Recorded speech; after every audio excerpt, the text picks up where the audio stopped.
आउज़ुबिल्लाहि मिनश्शैतानिर्रजीम बिस्मिल्लाहिर्रहमानिर्रहीम अस्सलाम वालेकुम प्यारे बच्चों। उम्मीद कि तुम सारी ٲسِو ठीक। सोन टॉपिक चलान गेटिंग टू नो प्लांट्स। अत मज परो आज लीफ। लीफ वनान पन वथरस पन तुलिस।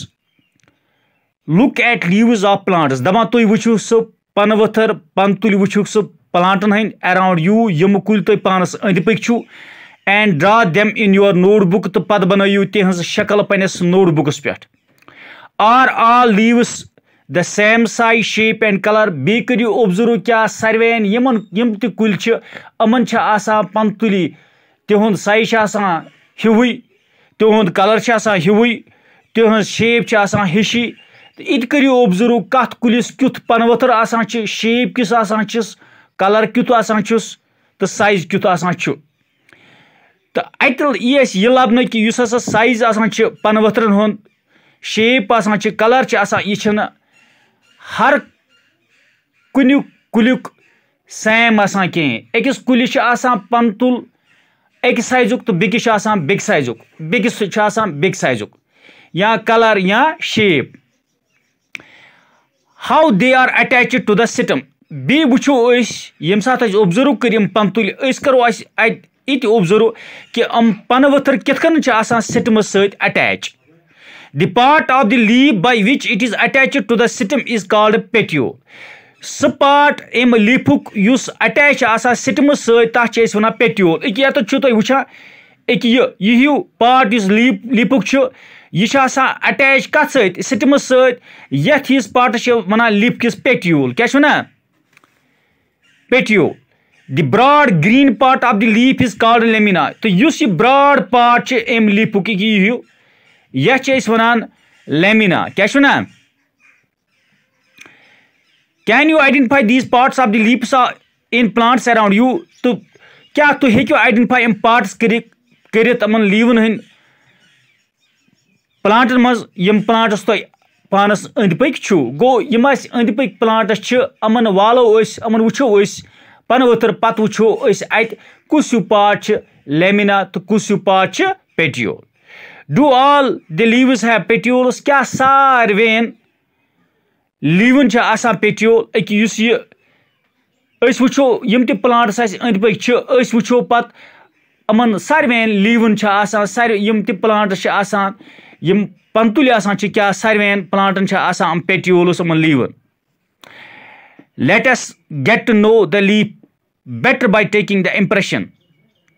गो अत आयस यह कथ समझ कि हसा यह पार्ट लीफुक अटैच सिटम सत वन पेट्यूल। इस ब्रॉड पार्ट लीफुक वन लेमिना।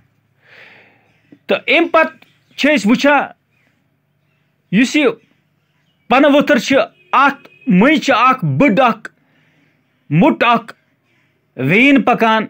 इस मुट हिश वेन या यत सरसी मज पकान अम लाइनस अम लाइनस जज जज लाइनस अमन वन वीनस।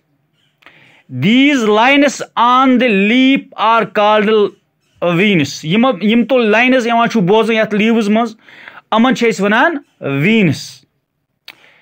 तो अत तुम वुचान थिक वीन त मिडलस मज। The thick vein in the middle of the leaf is called midrib. गो यम हसा नम लाइनस अमन वन वीनस। युस मज पकान मुट वीन अत वनान midrib. So the thick vein in the middle of the leaf is called midrib. तो अम पत तुम वुचान अमो वीनस अमो डिजाइन डिजाइन बनोमुत लीफस मज। The design made by the veins in the leaf is called leaf venation. कुस डिजाइन क्युत डिजाइन अमो वीनो बनोमुत लीफस मज अत वनान लीफ वेनेशन। कश पे वीनन हुंद पैटर्न यह अरेंजमेंट कितकन अत लीफस मज अत वनान leaf venation. The design made by the Venus in a leaf is called a leaf venation। इस डिजाइन बनावा वीनस अत लीफस मज अत वन लीफ वेनेशन। यह डिजाइन लीफन मज अड़न प्लांटन मज लीवन मज एक तरीक तो अड़न प्लांट मज लीवन मज बेक तरीक।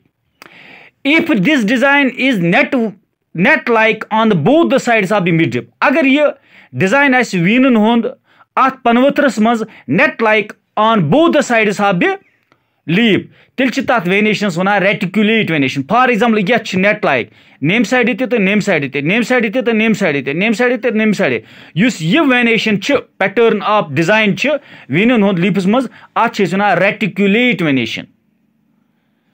अत डिजाइन वन reticulate venation. If this design is net like on both the sides of the midrib the venation is called reticulate venation.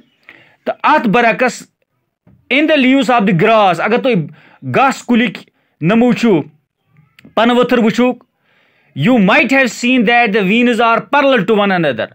तुम वो तुम नो लबन कि यम वीन्स अकिस खड़ा इथकन तम लाइन लाइन मज खड़ा, तो तथ पैटर्न ऑफ डिजाइन वन तथ डिजाइन वन लीफ वेनेशन वन parallel venation. For example example ये मज वीनन हुंद डिजाइन यह पैरेलल अकिस खड़ा डिजाइन वन पैरेलल वेनेशन। यह नेट लाइक वेनेशन तो यह one reticulate venation. So if the design is net like on both the sides of the midrib, the venation is reticulate. In the leaves of the grass, we might see that the veins are parallel to one another. तो घास कुलिन मज वुचान या वुचान मकाई कुल तुम वुचमुत तथ मज venation Wien अकिस parallel तो तथ वेनेशन वन पैरेलल वेनेशन। सो यह वेनेशन तो रेटिकुलेट वेनेशन तो पैरेलल वेनेशन। तो वेनेशन थो तो याद वेनेशन क्या गई, वेनेशन गई the design made by the veins in the leaf. इस डिजाइन बनावान वीनस लीफस मज अत वन लीफ वेनेशन। यह लीफ वेनेशन यह रेटिकुलेट ये पनवथस मज वेनेशन अत मज नेट